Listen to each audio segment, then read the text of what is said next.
Hola a todos. Dios les bendiga grandemente. Antes de empezar con este video, quiero darte las gracias por estar aquí. De verdad, no sabes lo mucho que significa para mí. Este es ya el tercer video que hacemos sobre los milagros de nuestro Señor Jesucristo. En los dos anteriores compartimos 20 milagros, 10 en cada uno. Y si no los has visto todavía, te invito a que los busques después de este. Porque créeme, cada historia te va a fortalecer la fe. Pero antes de continuar, quiero decirte algo muy importante. Este canal no lo creé por moda ni por simple contenido.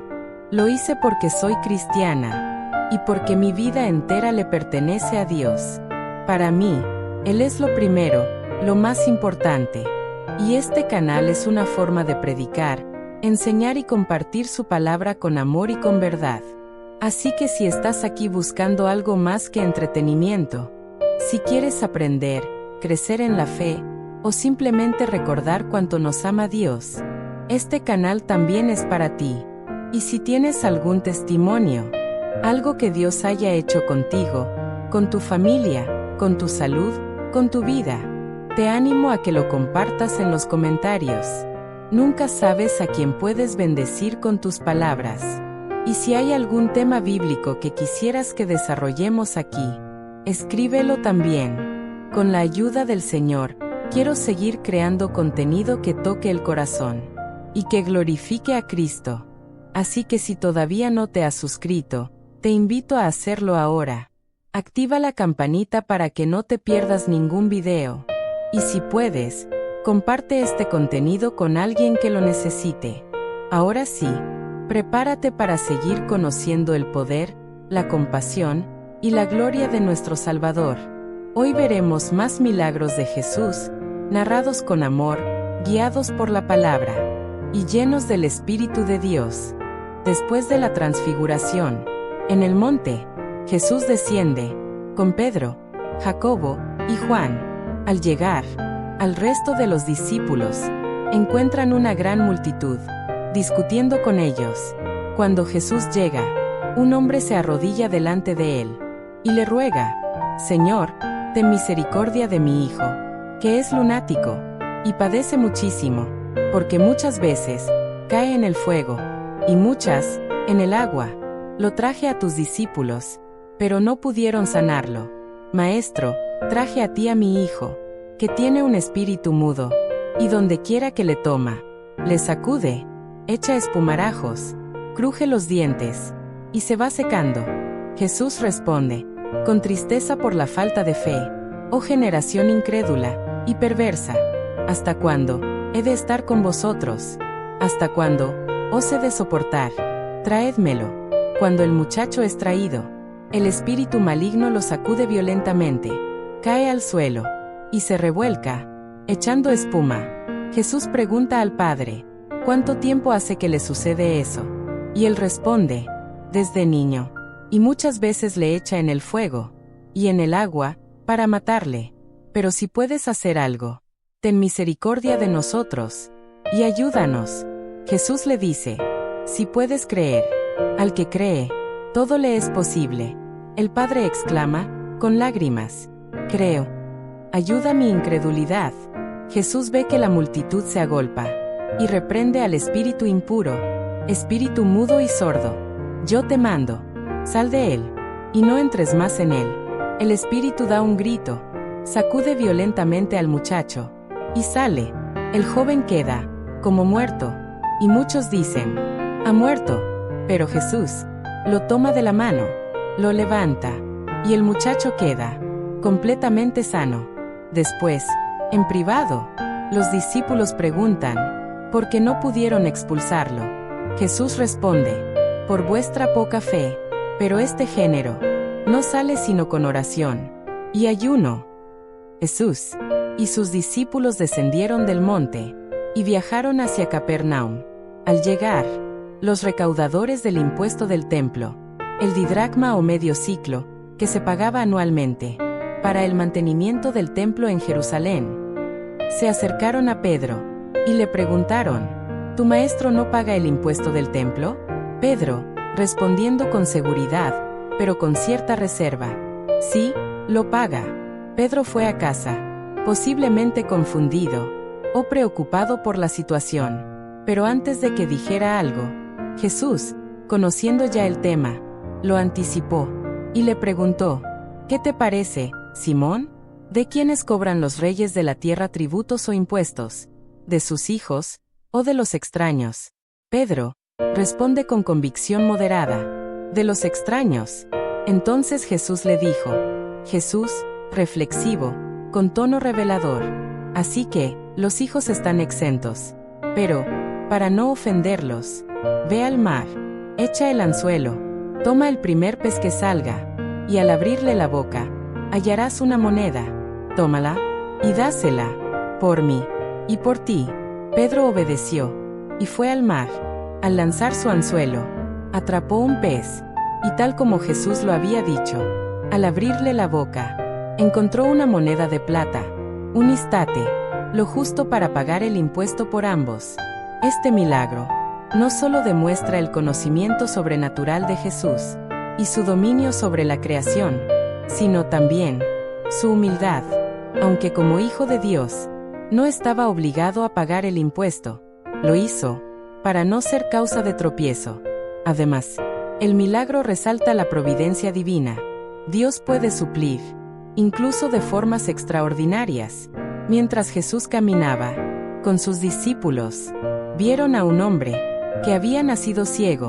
Los discípulos le preguntaron si el pecado del hombre o de sus padres había causado su ceguera. Jesús respondió con firmeza, pero con pasión: ni él pecó, ni sus padres, sino que esto sucedió para que las obras de Dios se manifiesten en él.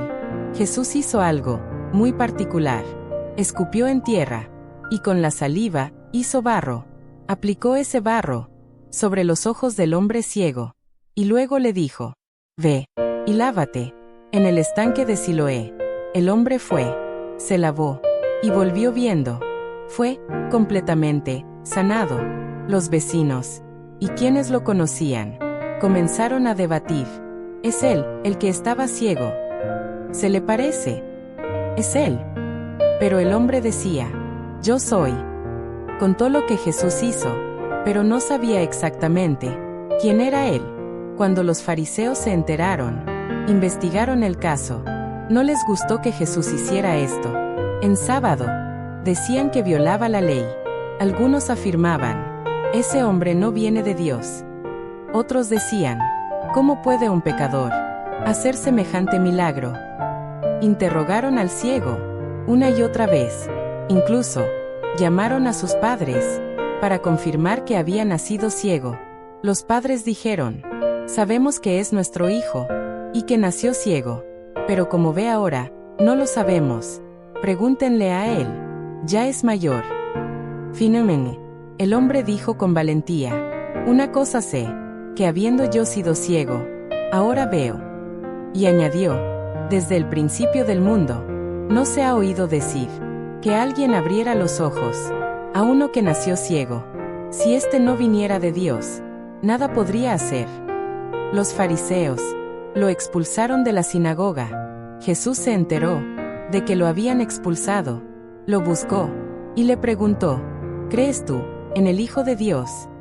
El hombre respondió: ¿quién es, Señor, para que crea en él? Jesús le dijo: lo has visto. El que habla contigo, él es.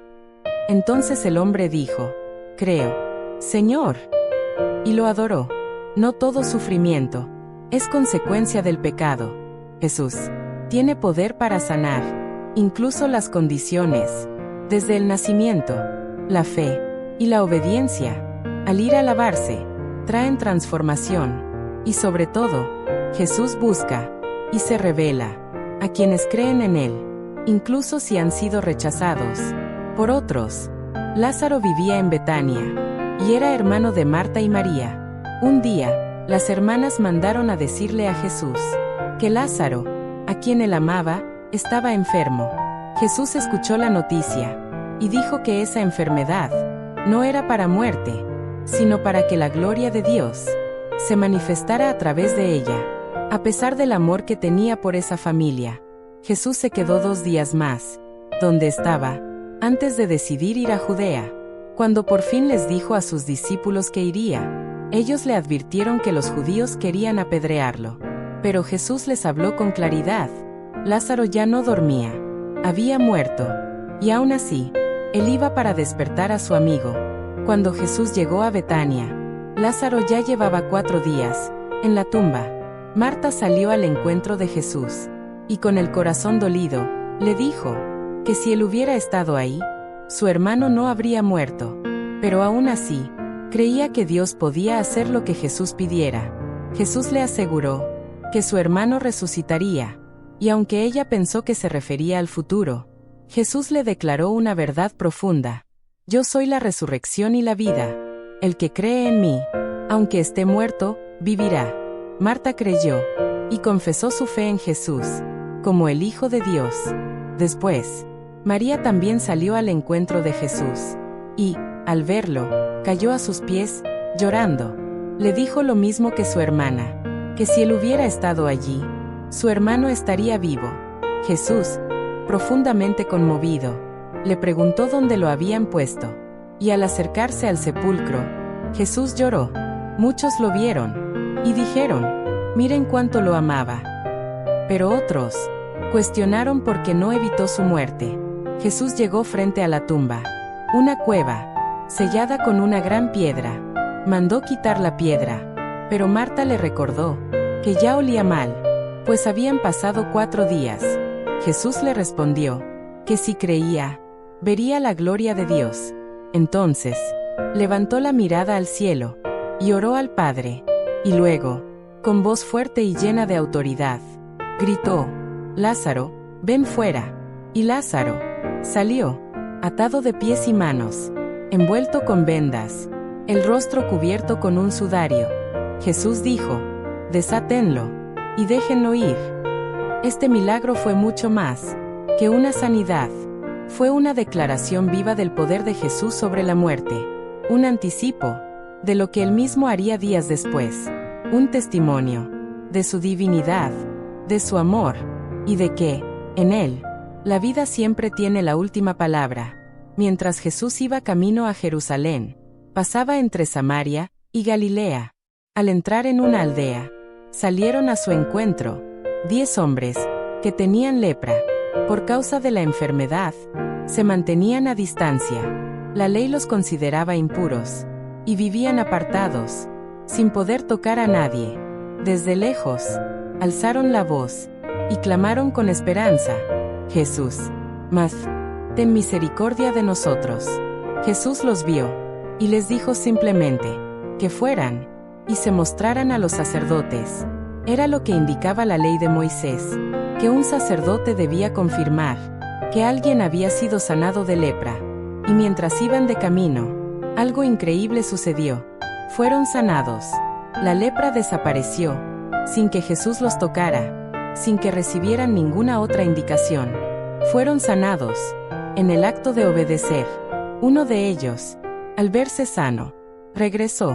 No pudo contenerse. Volvió glorificando a Dios en voz alta, y se postró, rostro en tierra, a los pies de Jesús, dándole gracias.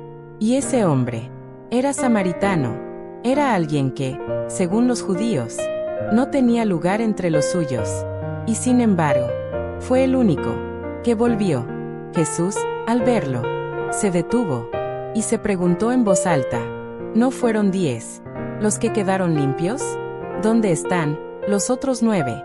Ninguno volvió a dar gloria a Dios, sino este extranjero. Y entonces, le dijo al samaritano, levántate, y vete, tu fe te ha salvado. Este momento no fue solo una sanidad, fue una revelación. Jesús no solo limpió cuerpos, también miró el corazón, y aquel que volvió, no solo fue sanado, fue salvado, porque la fe que obedece, y el corazón que agradece, siempre tocan el cielo. Jesús y sus discípulos estaban saliendo de Jericó. Mientras caminaban, a un lado del camino, había un hombre llamado Bartimeo.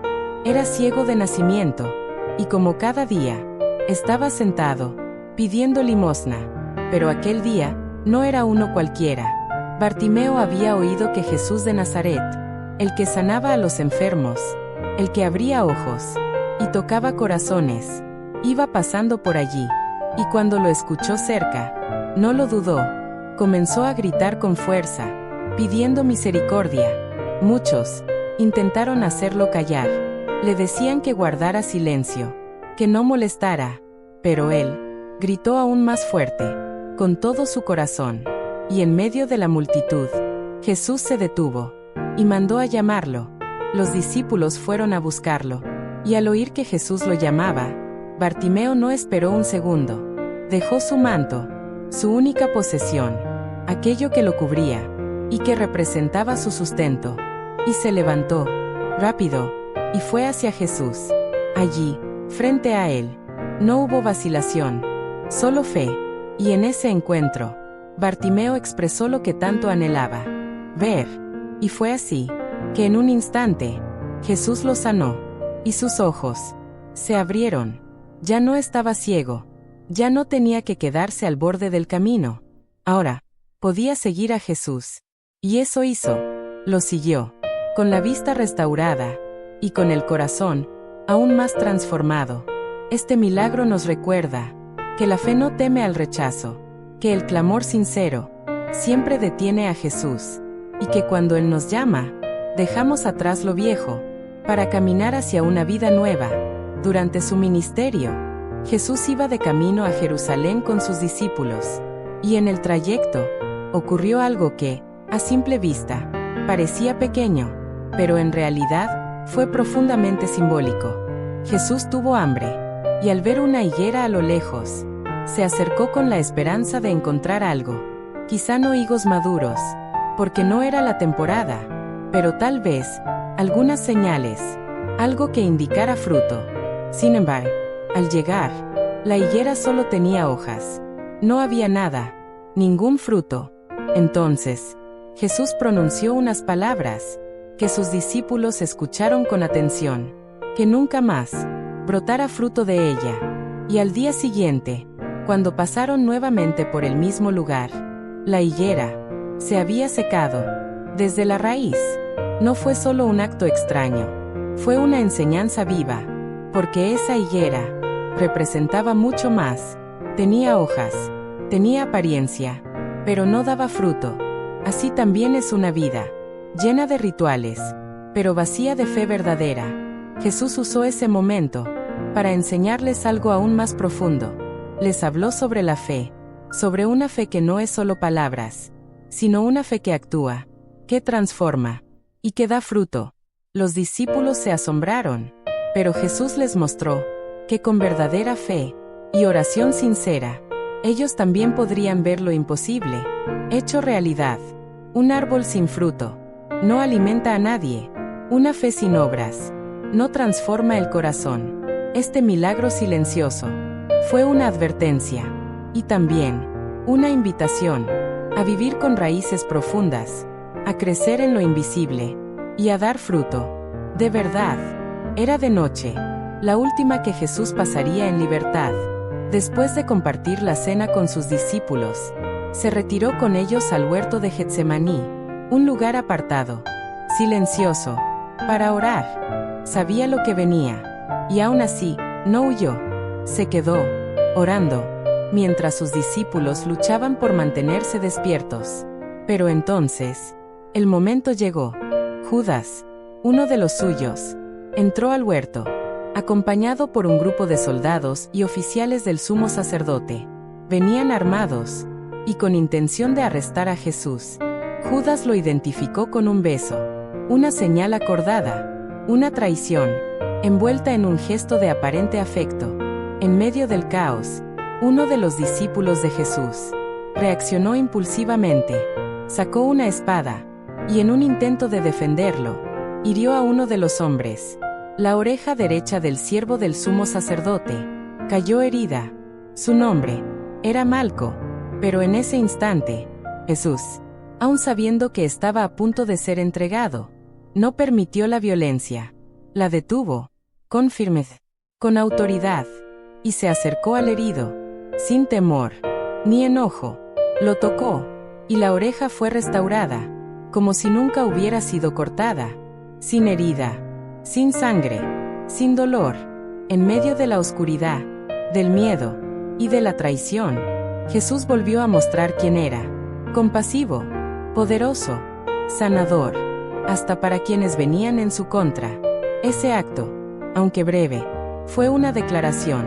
Jesús no se defendió, no escapó, pero tampoco dejó que el odio creciera. Sanó, en lugar de herir, y recordó a todos que quien vive por la espada, morirá por la espada. Aún en la noche más oscura, Jesús eligió la paz, y su poder no se usó para dominar, sino para sanar. Un milagro silencioso, pero lleno de luz, en medio de la traición. Después de la crucifixión, el cuerpo de Jesús fue bajado de la cruz y colocado en una tumba nueva, una tumba tallada en roca, propiedad de José de Arimatea, un hombre rico y seguidor secreto de Jesús. Aquella tumba fue cerrada con una gran piedra, y para asegurarse de que nadie se acercara, colocaron guardias romanos a vigilarla. Era viernes, y el mundo parecía haberse detenido, pero al tercer día, muy temprano en la mañana del domingo, algunas mujeres se dirigieron al sepulcro. Iban con especias aromáticas para ungir el cuerpo de Jesús, como era costumbre. Entre ellas, iba María Magdalena. Al llegar, algo las desconcertó. La piedra, aquella enorme piedra, ya no estaba en su lugar. La tumba estaba abierta, y lo más impactante, estaba vacía. Un ángel se les apareció, y les dio una noticia que cambiaría todo. Jesús no estaba allí. Había resucitado, tal como lo había dicho. Las mujeres, con el corazón acelerado, llenas de asombro y de gozo, corrieron a contarles a los discípulos lo que habían visto. Muchos no lo creyeron. Parecía imposible. Pero entonces, Jesús comenzó a aparecerse. Primero a María Magdalena, luego, a los 2 discípulos en el camino a Emaús, y después, a todos los apóstoles reunidos. Les mostró sus heridas, les habló con ternura, comió con ellos, los confirmó en la fe. Durante 40 días, Jesús estuvo con ellos, ya no como antes, sino glorificado. Les enseñó, los preparó, y les dio una misión. Y luego, en presencia de todos, ascendió al cielo. La resurrección de Jesús no fue solo el final de una historia, fue el comienzo de una nueva vida, una vida con propósito, una vida con esperanza, porque Él venció la muerte, y con su victoria, nos abrió la puerta a la eternidad. Después de la crucifixión y la sepultura de Jesús, los discípulos estaban deshechos, tristes, confundidos y con miedo. Se escondían, temiendo por sus propias vidas. Pero al tercer día, la tumba estaba vacía. Un ángel anunció lo que Jesús ya había dicho tantas veces, que había resucitado. Y entonces, comenzó a ocurrir lo inesperado. Jesús resucitado comenzó a aparecerse, no como un fantasma, ni como un recuerdo, sino vivo, con un cuerpo real, glorificado. Una de esas apariciones ocurrió en una casa cerrada, donde los discípulos estaban reunidos, a puerta cerrada por temor. Y de pronto, sin aviso, Jesús se presentó en medio de ellos. Así, simplemente, sin necesidad de abrir la puerta.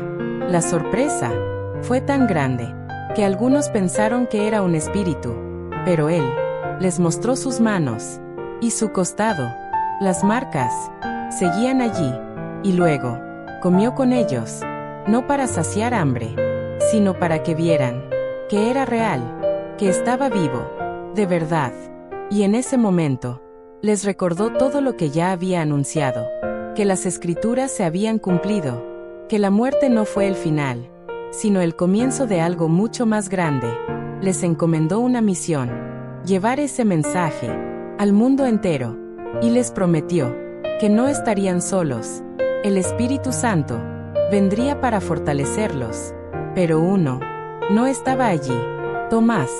Y cuando le contaron lo que habían visto, no pudo creerlo. Dudó, quiso pruebas, quiso tocar. Días después, Jesús volvió a presentarse, y esta vez, Tomás estaba allí. Jesús no lo rechazó. Al contrario, lo invitó a acercarse, a tocar sus heridas, a creer. Y Tomás ya no dudó más. Solo pudo exclamar desde lo profundo que Él era su Señor y su Dios.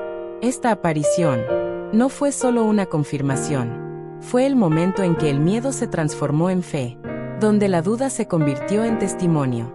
Y desde ahí, comenzó una nueva etapa, una iglesia naciente, sostenida por la verdad más poderosa de todas.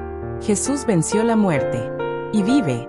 Jesús se apareció a sus discípulos en varias ocasiones. Cada encuentro no solo confirmaba que estaba vivo, sino que fortalecía su fe y los preparaba para la misión que les confiaría. Una de esas apariciones ocurrió junto al mar de Tiberíades, el mismo que también llamaban Mar de Galilea. Varios discípulos estaban allí: Simón Pedro, Tomás, Natanael, los hijos de Zebedeo, y otros dos más. Y como tantas veces antes, Pedro dijo: voy a pescar. Y los demás los siguieron. Salieron de noche, lanzaron las redes, una y otra vez, pero no capturaron nada. Nada. Ya amanecía, cuando vieron a un hombre en la orilla, pero no lo reconocieron. Ese hombre les preguntó si había pescado algo, y cuando respondieron que no, les dio una simple instrucción: echar la red, pero ahora del otro lado, a la derecha de la barca. Y lo hicieron. Y entonces, la red se llenó de golpe, con tantos peces, que no podían sacarla del agua. Fue en ese momento que Juan, el discípulo amado, lo comprendió. Era Jesús. Cuando Pedro lo oyó, no lo pensó dos veces. Se puso la ropa y se lanzó al agua. Quería llegar a él lo más rápido posible, mientras los demás remaban con la barca, llevando la red llena hasta la orilla. Y al llegar, vieron que Jesús los esperaba. Había encendido una fogata, y sobre las brasas había pan y pescado. Él los invitó a desayunar, a compartir el alimento, como tantas veces antes. Y así, confirmó que no era solo una visión, ni un recuerdo. Era real. Estaba con ellos, vivo. Después de la comida, Jesús habló con Pedro, y le preguntó 3 veces si lo amaba. No fue una simple conversación, fue restauración, porque Pedro lo había negado 3 veces, y ahora, Jesús le daba 3 oportunidades para afirmarlo, y con cada respuesta, le encargaba algo más profundo: cuidar de su rebaño, guiar a su pueblo. Pedro había fallado, pero Jesús no lo desechó, lo levantó, lo confió de nuevo. Pero, junto al mar, no fue solo una pesca abundante, fue provisión, fue reconciliación, fue amor, en forma de pan caliente, y redes llenas. Un recordatorio de que aún después del fracaso, Jesús nos espera en la orilla, para restaurarnos, y volvernos a enviar. Después de su resurrección, Jesús se apareció a sus discípulos varias veces, durante 40 días. En ese tiempo, les enseñó sobre el reino de Dios, fortaleció su fe, y les dio instrucciones claras, preparándolos para la misión que les confiaba. Les prometió algo muy importante: el Espíritu Santo, aquel que vendría para guiarlos, para darles poder, y acompañarlos en lo que debían hacer. Finalmente, llegó el momento de despedirse. Los llevó al Monte de los Olivos, cerca de Jerusalén. Les dijo que no se apartaran de la ciudad, que esperaran con paciencia la promesa del Padre. Y entonces, algo asombroso sucedió. Jesús fue elevado, se levantó en medio de ellos. Físicamente, se fue elevando hacia el cielo. Una nube celestial lo cubrió y lo ocultó de su vista. Los discípulos miraban hacia arriba, sin poder apartar los ojos. Entonces, aparecieron 2 hombres con vestiduras blancas, ángeles, que les hablaron con voz firme. Les recordaron que Jesús el mismo que habían visto irse, volvería de la misma manera. La ascensión no fue solo una partida, fue la glorificación de Cristo a la presencia del Padre, y también el inicio de una nueva etapa, el comienzo del tiempo de la Iglesia. Después de eso, los discípulos esperaron y recibieron al Espíritu Santo en Pentecostés. Ese día cambió todo. La ascensión es un momento clave, marca el fin de la presencia de Jesús y el comienzo de su obra a través de sus seguidores, para llevar el Evangelio a todo el mundo. Jesús estaba en su ministerio, recorriendo las regiones gentiles. Después de pasar por Tiro y Sidón, regresó a la región de la Decápolis, un área con 10 ciudades griegas, al este del río Jordán. Allí, le trajeron un hombre sordo, que además tenía dificultad para hablar. Le suplicaron a Jesús que lo sanara. Jesús, con mucha paciencia, lo llevó aparte, lejos de la multitud, a un lugar más privado. Entonces hizo algo muy especial y simbólico. Le metió los dedos en los oídos. Luego, escupió y tocó su lengua. Después levantó la mirada al cielo, suspiró profundo, y pronunció una palabra, Efata, que quiere decir, ábrete. En ese instante, los oídos del hombre se abrieron, su lengua se soltó, y comenzó a hablar con total claridad. Jesús les pidió que no dijeran nada a nadie, pero, cuanto más les pedía silencio, más lo proclamaban por todas partes. La gente quedaba maravillada. Decían que todo lo que hacía Jesús estaba bien, que incluso hacía oír a los sordos y hablar a los mudos. Jesús estaba en una región cerca del mar de Galilea. Subió a una montaña y se sentó allí. Una gran multitud comenzó a acercarse. Traían consigo a muchos enfermos, cojos, ciegos, mudos, mancos, y otros más. Los colocaban a los pies de Jesús, y él los sanaba. La gente se maravillaba. Veían cómo los mudos comenzaban a hablar, los cojos podían caminar, los ciegos recobraban la vista, y todos glorificaban al Dios de Israel. Después de 3 días junto a la multitud, Jesús llamó a sus discípulos. Les dijo que sentía compasión por aquella gente. Ya llevaban 3 días con él, y no tenían que comer.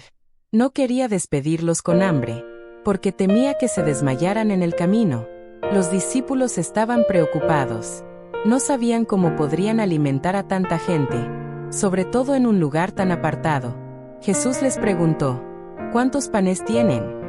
Respondieron, 7, y unos pocos pescaditos. Entonces Jesús pidió a la multitud que se sentara en el suelo. Tomó los 7 panes y los peces, dio gracias, los partió, y se los entregó a los discípulos para que los repartieran. Todos comieron hasta quedar satisfechos. Después recogieron 7 canastas llenas con los pedazos que sobraron. Comieron alrededor de 4,000 hombres, sin contar mujeres ni niños.